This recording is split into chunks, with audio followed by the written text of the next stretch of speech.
तुम्हें पता है कि पुष्पा 2 के अनाउंसमेंट ग्लिम्स से लेके शुरू करके टीजर ट्रेलर तक हमें इसी उंगली को क्यों फोरशैडो करवाया जा रहा है? क्योंकि तुम्हें पता है कि इस सीन पे पुष्पा ने साड़ी क्यों पहना है? तो बेसिकली तिरुपति के अंदर माँ गंगा माँ का एक फेस्टिवल होता है जो इस सीन पे पुष्पा अपने त्रिशूल को घुमाता है एंड हमें लगता है कि ये सीन कितना ज्यादा परफेक्ट है, जो कि है, लेकिन पुष्पा इस सीन को परफेक्ट लगवाने के लिए त्रिशूल को नहीं घुमा रहा था। ऑलराइट, पुष्पा 2 के टीजर ट्रेलर को 0.25x के स्पीड से देखने के बाद मुझे 10 ऐसे हिडन डिटेल मिला है जो कि अभी तक किसी ने भी नोटिस नहीं किया होगा। देन डिटेल नंबर 1, तुम्हें पता है कि पुष्पा 2 के अनाउंसमेंट ग्लिम्स से लेके शुरू करके टीजर ट्रेलर तक हमें इसी उंगली को क्यों फोरशैडो करवाया जा रहा है? क्योंकि पुष्पा के अंदर हमें एक कैरेक्टर से इंट्रोड्यूस करवाया जाता है जिसका नाम होता है केशव। एंड पता नहीं कि तुमने नोटिस किया होगा कि नहीं, केशव का लेफ्ट हैंड की छोटी उंगली कटा हुआ था। एंड पुष्पा के अनाउंसमेंट ग्लिम से लेके शुरू करके टीजर ट्रेलर तक पुष्पा के लेफ्ट हैंड के उसी छोटी उंगली को ही बार बार फोरशैडो करवाया जा रहा है, जो कि रेड कलर का है। एंड ये रेड कलर प्रोबेबली केशव के डेथ को फोरशैडो करवा रहा है। ऑलराइट, डिटेल नंबर 2, पुष्पा 2 के टीजर ट्रेलर के अंदर हमें कुछ टेक्स्ट को दिखाया जाता है जो कि शुरुआत में तो चंदन की लकड़ियों की तरह दिखाया जाता है, बट वो धीरे धीरे गोल्डन कलर बनता जाता है, जो कि प्रोबेबली इस बात को फोरशैडो करता है कि पुष्पा 2 के अंदर पुष्पा सिर्फ चंदन की लकड़ियों का स्मगलिंग नहीं करेगा, लाइक एनिमल मूवी के फॉन्ट की तरह। जैसे कि एनिमल मूवी का फॉन्ट गोल्डन कलर का है, जो कि मूवी के मेन कैरेक्टर के गोल्डन लाइफ को फोरशैडो करता है। एंड एनिमल पार्क के रेड कलर का फॉन्ट एनिमल पार्क के ब्रूटैलिटी को फोरशैडो करता है। इस बारे में डिटेल में जानने के लिए ऊपर वाले वीडियो को चेक करो। देन डिटेल नंबर 3, जो कि बहुत ज्यादा बेसिक है, पुष्पा 2 के टीजर ट्रेलर के अंदर हमें जितने भी सीन्स को दिखाया गया है वो सारे के सारे सीन्स एक्चुअली में तिरुपति के अंदर टेक प्लेस करता है, जो कि हमें पुष्पा 2 के अनाउंसमेंट ग्लिम्स के अंदर ऑलरेडी बता दिया था।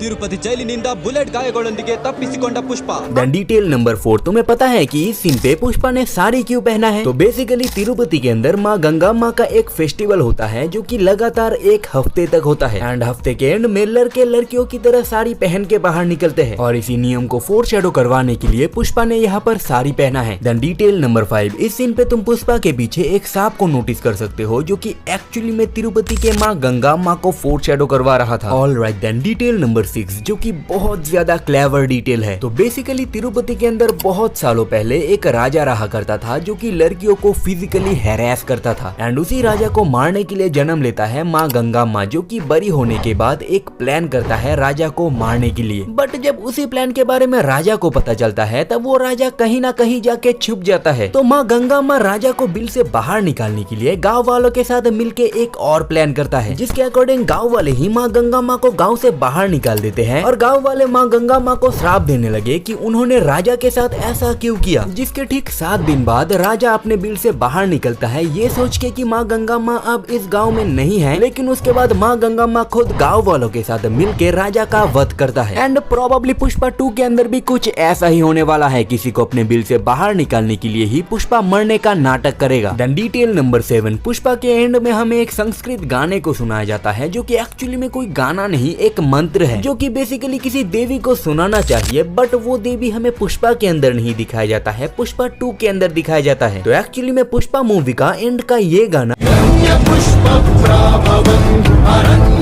पुष्पा के इस लुक को फोरशैडो कर रहा था। देन डिटेल नंबर 8, इस सीन पे पुष्पा अपने त्रिशूल को घुमाता है एंड हमें लगता है कि ये सीन कितना ज्यादा परफेक्ट है, जो कि है, लेकिन पुष्पा इस सीन को परफेक्ट लगवाने के लिए त्रिशूल को नहीं घुमा रहा था। एक्चुअली में पुष्पा को पहले ही पता चल गया था कि यहाँ पर कुछ गुंडे आए हैं पुष्पा को मारने के लिए, जो कि तुम इस सीन को जूम इन करने के बाद इनके हेयर स्टाइल से नोटिस कर सकते हो। ऑलराइट, देन डिटेल नंबर 9, इस सीन पे जब पुष्पा इन गुंडों को मार रहा था तब क्या तुमने नोटिस किया था कि उन गुंडों ने भी यहाँ पर साड़ी पहना था, जो कि इस बात को फोरशैडो करता है कि वो लोग पुष्पा के नजर में ना आके पुष्पा को मारना चाहता था। क्योंकि एक बार फेस्टिवल के अंदर पुष्पा के सामने जाके पुष्पा को मारने का सिर्फ एक ही तरीका था। ऑलराइट, देन डिटेल नंबर 10, जो कि कोई डिटेल नहीं, पुष्पा के टीजर ट्रेलर को लेके मेरा ओवरऑल रिव्यू है, जो कि एक्सीलेंट है। पुष्पा 2 के टीजर ट्रेलर के अंदर हमें कुछ ना कह के ही हमें बहुत कुछ कहा गया है, जहाँ पर हमें पुष्पा 2 के 1 साल पहले वाले अनाउंसमेंट ग्लिम से पता चलता है कि पुष्पा 2 का स्टोरी थोड़ा बहुत इंटरनेशनल भी दिखाया जाएगा। एंड अगर तुम पुष्पा मूवी के हिडन डिटेल्स को जानना चाहते हो तो चैनल को सब्सक्राइब करो, आने वाला है बहुत जल्द।